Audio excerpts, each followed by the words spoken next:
조갑제 TV 시청자 여러분 안녕하십니까? 2025년 3월 31일 오전 10시 30분입니다. 특수전 사령부라고 하면은 줄여서 특전사 이렇게 부릅니다. 특전사 하면은 저처럼 한국 현대사를 취재한 기자의 귀에 아주 익은 이름입니다.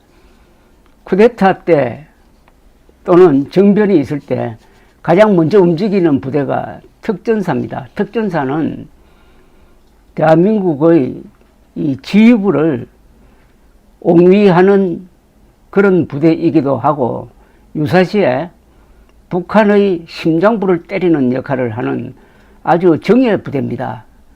그런데 윤석열 대통령이 작년 12월 3일 계엄령을 폈는데 이 성격이 친위 쿠데타입니다. 그런데 이 친위 쿠데타는 실패하기가 힘듭니다. 왜냐하면 반란적 쿠데타가 아니라 자기가 가지고 있는 권력을 더 강화하기 위한 쿠데타니까 이거는 막기가 힘들다 이겁니다. 그러니까 실패하기가 힘들다 이겁니다. 그런데 실패를 했습니다.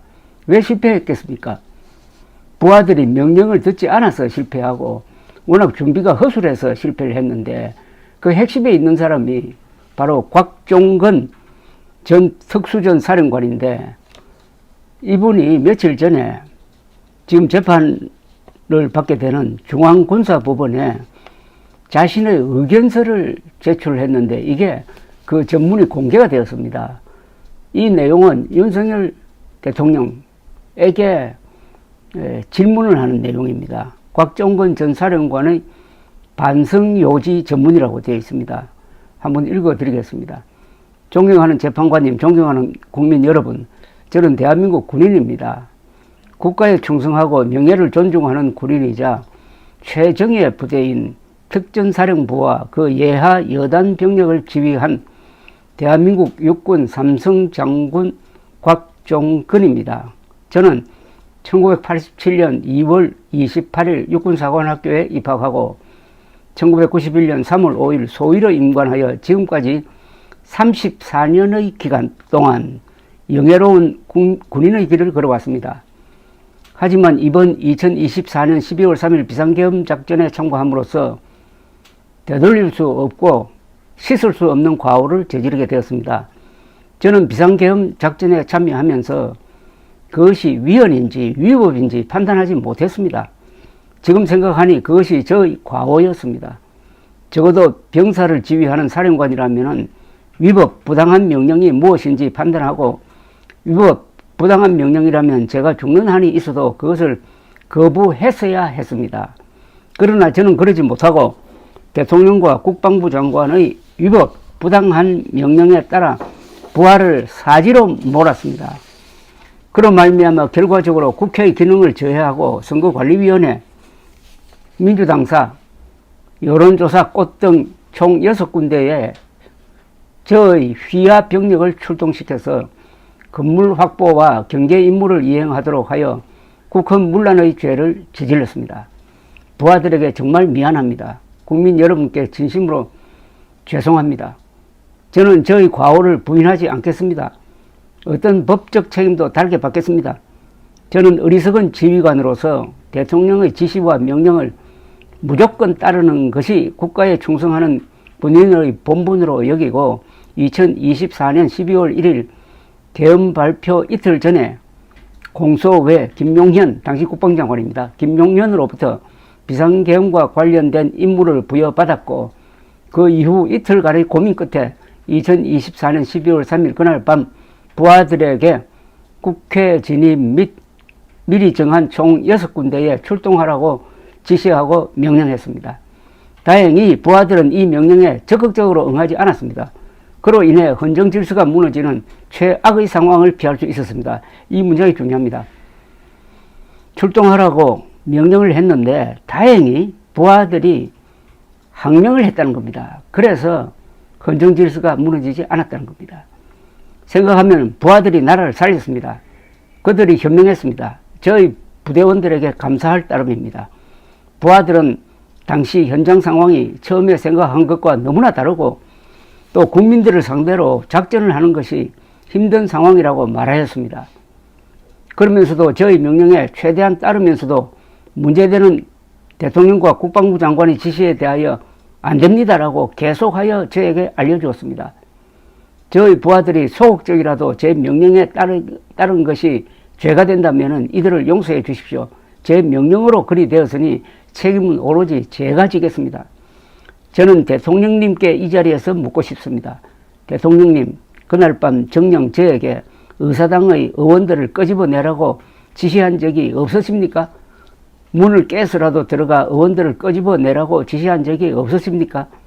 문을 깨서라도 들어가 의원들을 끄집어내라고 지시한 적이 없으십니까?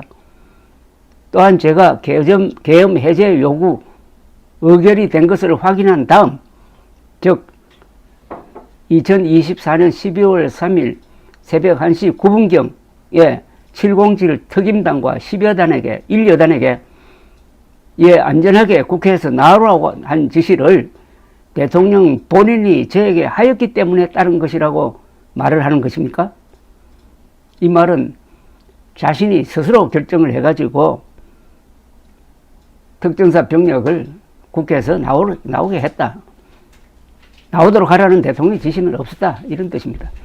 대통령님이 그날의 진실을 가리고 저와 부하들을 거짓말쟁이로 만든다면 대통령의 지시에 따른 군인들을 2번 죽이는 일입니다.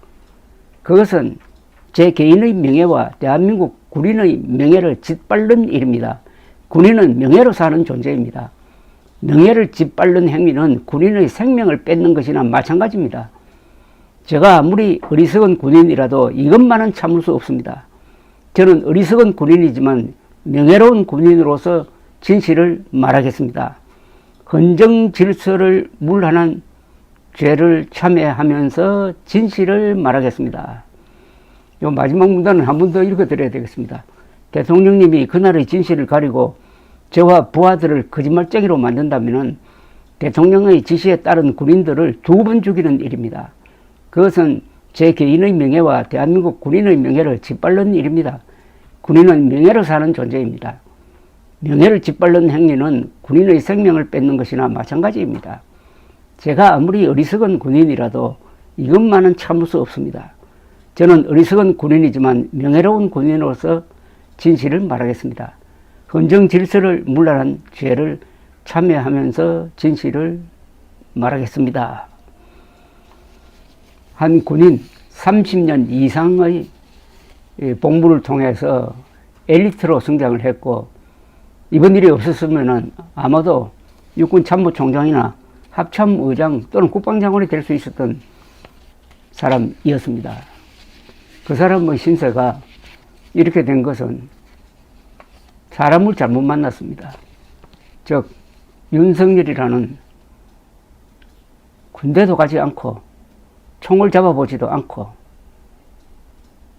총을 가진 집단을 불법적으로 움직이는 게 얼마나 끔찍한 일이라는 것을 모르고 병정놀이 하듯이 아니면 말고식으로 저질렀던 12.3 비상계엄이 한 엘리트 군인을 이런 처지로 만들고 군 장교단 전체를 지금 뒤흔들고 있는 그런 상황을 나름대로 상당히 솔직하게 썼다고 저는 평가하고 싶습니다. 감사합니다.